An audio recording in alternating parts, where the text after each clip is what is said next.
And they start the Carry On My Wayward Son, and that crowd booed them out of the building. You could barely hear the music. It was so loud. They were booing. They were chanting, "We want Punk." They were chanting, "F the Elite, F the Bucks."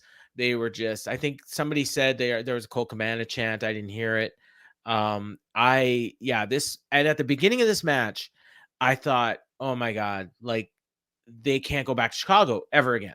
Like, because they were just, but as the match went on, the Bucks and Kenny started playing into the heat, and they were doing stuff to rile the crowd up. And then eventually the crowd started getting into the Death Triangle, and they're doing the Olay song for Phoenix, and they just started doing all their spots, and then the crowd just lost themselves in the match. There's a few spots where, they would start into the CM Punk stuff, and then the Bucks would just start playing up the heel things, and it was just great. And then Kenny, he's biting Pac's arm at one point, and they were chanting, they were like, "This is awesome."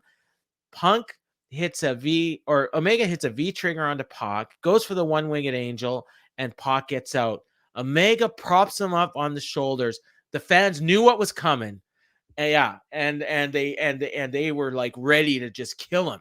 And he hits the freaking GTS in Chicago on Pac. Almost killed him.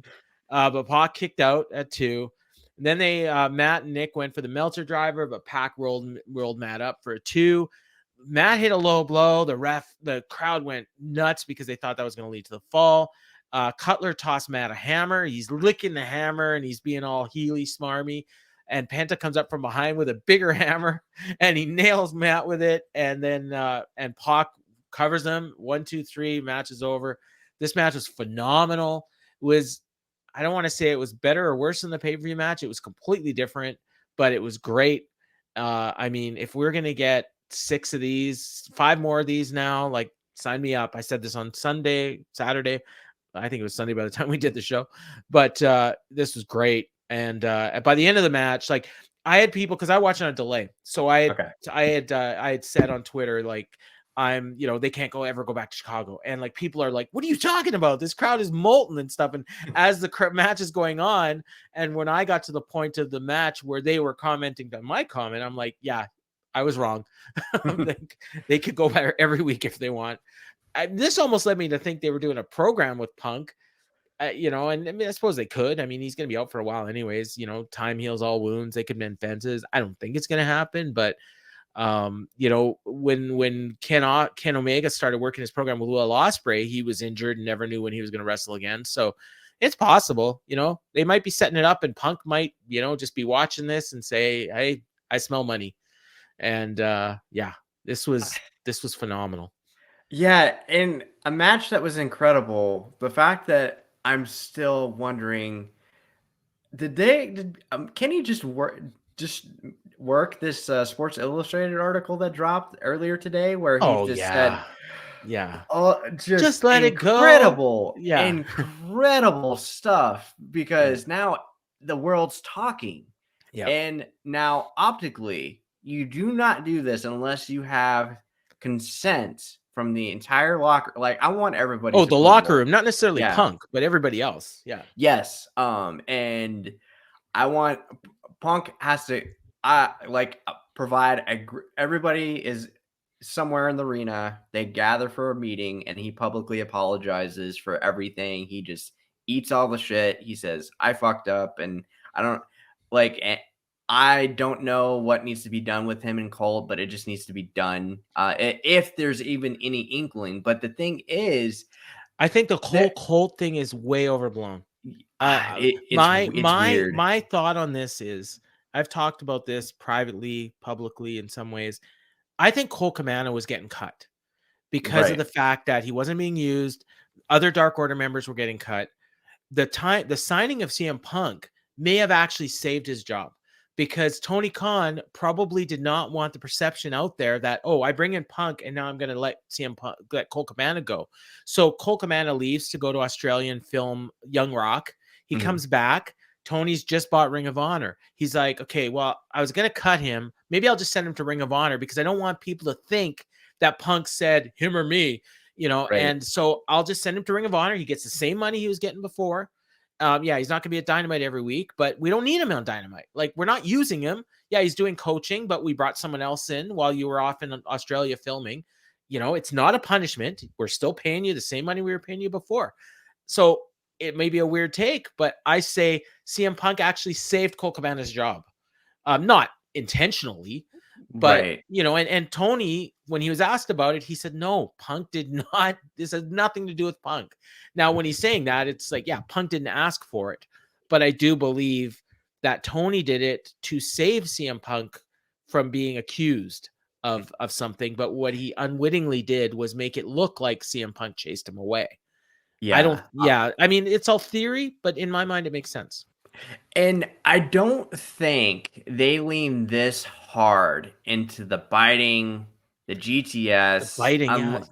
unless there is something going on. Or unless Now, they at least hope that there might be something. well, right, Yeah. but even if there's still those conversations that they can never publicly talk about anything, if it was like and, bad, like where if they were still in that place where they could not even have an inkling of even bringing it up on television because, for a month Yeah. it felt like they didn't even mention the Elite's name. So to me, this could just be one big work, and I'm okay with that. Like, Or it work might me, be a baby. shoot that they turned into a work, you I know, which is well, probably more likely.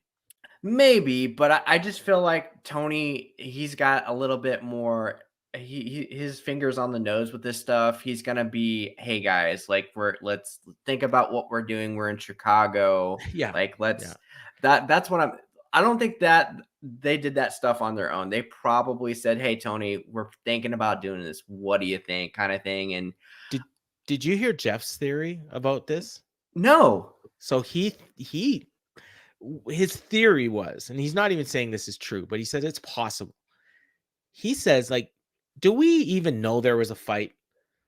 Like, all we've heard is people talking about it, but the only evidence we have is bite marks on Kenny Omega's arm that could be makeup. You know, and like, you know, and Punk was injured, so he was going to be out anyways. Let's make up a story about a fight, and we'll build up all this intrigue. Oh, Punk's leaving, and oh, now he's coming back, and you know, like, you know, that is big work, and on all elite work, if you will. I don't know, Paul. Like I Like, I think, don't think that's the case, but I yeah, mean, not to this degree where it's bad publicity to the yeah, company, yeah, because yeah, Tony's made it actively known he's never going to work the boys in the locker room. And right, yeah, just the fact that you don't have everything happen with John Moxley, they've had to course correct essentially for the last 2 months. Like, I don't think but if they would have had to do that anyways if Punk well, was injured, for sure, but just the fact that Punk publicly right? Yeah. embarrassed the company, that's where I'm just like, ah, man, yeah, Well, that's what got obviously, me at the beginning because he publicly embarrassed the company, like, yes, with Tony right there. So in my mind, like, Punk's not an idiot, and so why would he do that? Unless it was part of an angle, was my initial thought. But then right. when I heard about the fight, it's like, okay, well, it's, you know, he really was frustrated and upset and just did not have control of himself or whatever. So For sure. I yeah. I appreciate Jeff's, ambition for trying to will this potentially into work, but, did you happen to see the post-scrum, Paul, with Tony? On what, on Sunday or After Saturday? Full Gear. Yes, I had Saturday. bits and pieces, but not the whole thing. Okay, I thought this was clearly a different approach to the scrum. You could Yeah. definitely there was a change in Tony's demeanor, how it was run, so that's why if Yeah, it you was did have more like, it wasn't so loose, and yeah, it was more yes, structured and there wasn't, situations where Tony was, cussing out Eric Bischoff or, yeah. like, anything like that.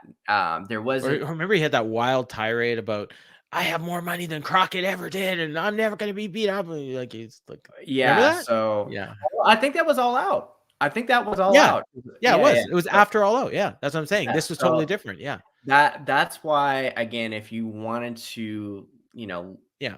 connect the dots, I feel like there was a clear change in Tony's demeanor.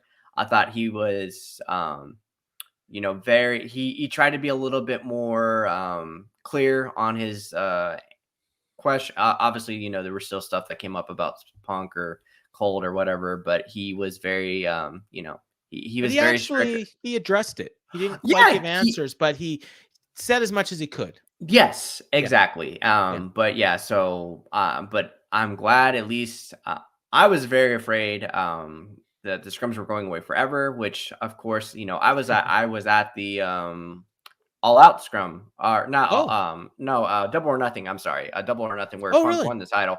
Yeah, so it's You surreal were to in me. Vegas that weekend?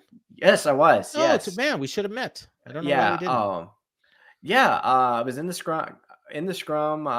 So it's surreal if you go back and you see those moments when Punk, how happy he was, Yeah. everything until that. I just like that's what was blowing my mind. I was like, oh my god, like this. To me, that's why I was like, okay, this is not a work. This is something Yeah, went it's a terribly frustrated wrong. dude. Yeah, I think it's very possible that, you know what, over the last couple months, they've kind of cooled down and now they're talking. And I mean, a month ago we heard that they were negotiating a buyout, and we haven't heard that a buyout's happened. So until we actually hear that a buyout's happened, I think the door's open for a Punk return.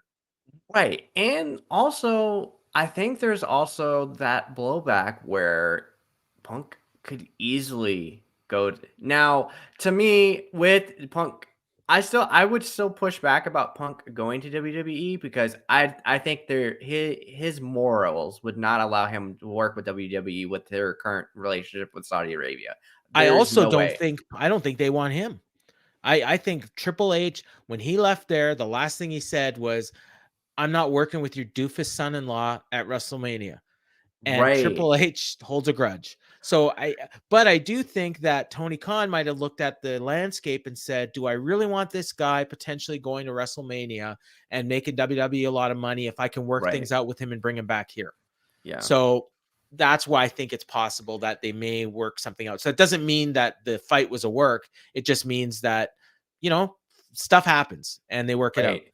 Yeah. And I would say whatever they could do to make money on this, the Yeah. onus is on Punk. Because I'm sure there's going to have to be some serious conversations had and some fences mended for this to actually Yeah. work long term. Because Absolutely. Absolutely.